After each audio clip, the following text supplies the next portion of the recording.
If you've been watching my channel, then you know that the content here is sexually charged in an educational way, in a fun way, in an easily digestible way, so that we can all grow, learn, get rid of shame. However, the algorithm doesn't always see it that way. That's why your support means so much to me. When you subscribe to the channel, when you like the video, when you comment on the video, when you share the video, you become a patron and support me that way. However you choose to do it, your support means so much to me because sometimes I feel like I'm up against something that's a lot bigger than I am. And if you've seen my review of gay saunas in Tokyo, then you're already a bit primed for this video. But of course, there's so much more to a city being gay than having a sauna, or 20. Tokyo is really unlike any other city I've ever been to. Beyond just being ginormous, it is super clean. The people are extremely friendly to your face. Public transportation is a dream. Innovation is on display everywhere you go, and the food. Let's just say it isn't for nothing that Tokyo has the most Michelin star restaurants in the world. All right, so obviously we can agree Tokyo is a world-class city that leads the way in countless endeavors, and I would 100% recommend a visit to anyone curious about going. But that's not the focus of this video. This video is from the perspective of a white, gay, Canadian guy used to the North American and European ways of experiencing gay life in major cities. Am I coming from a different perspective? Absolutely. But am I allowed to have an opinion on gay Tokyo? Absolutely. Is my opinion going to be reflective of other people's experiences in gay Tokyo? Absolutely not. In this video, we are going to look at a few different categories and then rate the city out of 10 rainbows, of course 10 being the highest, gayest score you can get. So the question is, Tokyo, how gay is it? If you've seen my other gay travel videos, you know that this is not a traditional travel video. I'm not telling you about the hot spots, the best time to go. I'm not going to reveal secrets of restaurants to try. This video is specifically commenting on how inclusive and welcoming the city was for someone like me in the period that I was there. So we're going to start this video with visibility. Gay visibility in Tokyo is non-existent. So there is a village area, and we'll get to that, and you'll see visibility there. Because it's nice to have a protected place where you can go, like the village, but it's nice to also see representation and visibility of people that are like you outside of that space. It makes you feel included. I didn't see any rainbows. No rainbow stickers, no rainbow flags, no inclusive messages, no hand-holding, but that went for the entire population. Not a lot of PDA, which goes back to culture, tradition, and just the way that things are done. There were no billboards, you know, with same-sex couples. Tokyo in general is not a sexually charged city on the surface. It's all beneath the surface. So I'm not talking about a billboard with two guys making out. I'm talking about, and we have billboards like that here where, say it's the bank, and they'll have a gay couple, like two guys, and they're at the bank because the bank is saying, hey, you're welcome, you can come bank with us. You know, it's very dry, it's not sexual at all. So there was none of that. I didn't see any of that. I didn't even see a lot of diversity outside of, like, let's say Harajuku. So the Harajuku style with like the hair and the makeup and the clothes and very fashion forward and stuff. The rest of the city was very homogeneous. So visibility score is very low for the gays. Okay, so there's not a lot of visibility outside of the village. Then let's turn to the only place that I saw visibility, which was in the village. So let's talk about that. There absolutely is a defined area where you will find bars and clubs and, you know, like clothing shops and stuff like that.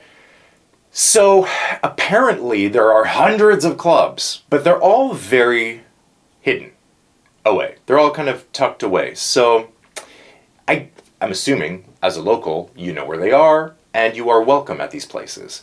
As a foreigner, you're not. You don't really know about them. It's hard to find information online.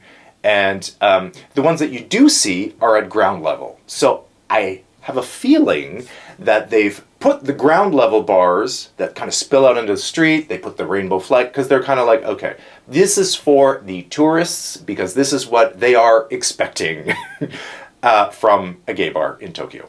So there absolutely were a handful of ones that you can just walk down the street and there's a gay bar. It's very obvious. There's lots of guys inside.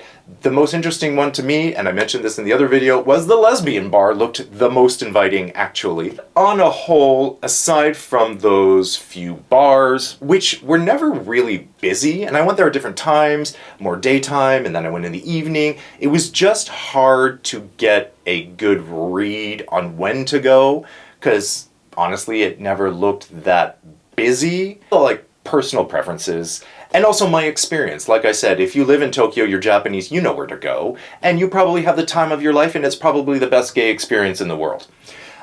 As somebody who's not, and probably most of you who are watching are not living in Tokyo or Japanese, if you are, comment below, please. I would love to hear from you. So your experience will be a little bit different, and I find it very limiting, uninviting, hard to get a grasp of when to go, just not that busy, just not impressive. Like I just was not impressed with anything there. It doesn't have to be the North American style of bar, that's fine. But there just wasn't anything appealing. And I have heard that it is very segregated, it is very closed off, and that really shows itself in the saunas, which I covered in the other video and that I'm going to briefly cover here in case you didn't see that video, but also I think it bears repeating. So on the topic of bathhouses, which obviously I have to talk about because that is a main crux of my channel, you know, I went there wanting to experience what it's like there. I hit a lot of roadblocks. Bathhouses will have exclusionary policies based on age a lot of times. 18 to 39 seems to be a cutoff.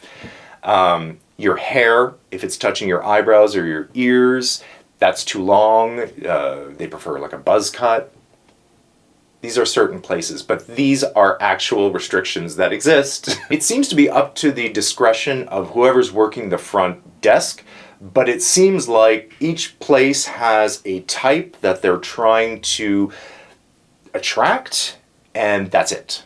So there'll be like the one for bears, there's the one for like foreigners, basically, you know, there's the one for, so there's one for every, the muscle gym bros, you know, like there's just, I guess, a sauna for everyone, and they've kind of like made all of these, and apparently there's tons and tons of them, but they're very exclusionary.